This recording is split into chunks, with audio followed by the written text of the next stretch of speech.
Hello and welcome to this new video on how you can access Temu Games. So if you are new here, subscribe and press the notification bell icon so you don't miss any upcoming further videos. Now let's get started.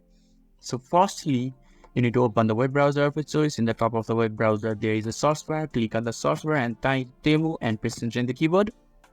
Now the search results will be shown to you and you just have to click on the first search result, that is Temu's official website, and when you have logged in, this is the interface that is shown to you. And when you are inside this interface, you just have to look in the top right hand side. There is order and accounts. You just have to click on there and a new interface will be open. Now you just have to look on the left hand side. In order to play game, in the left hand side, there will be an options of on gift cards. So if there isn't any options of on gift cards, then the Temu Games is not available for you in that region. Temu Games are only available on certain regions, and if you are not in that region, then you won't be able to access the Temu Games.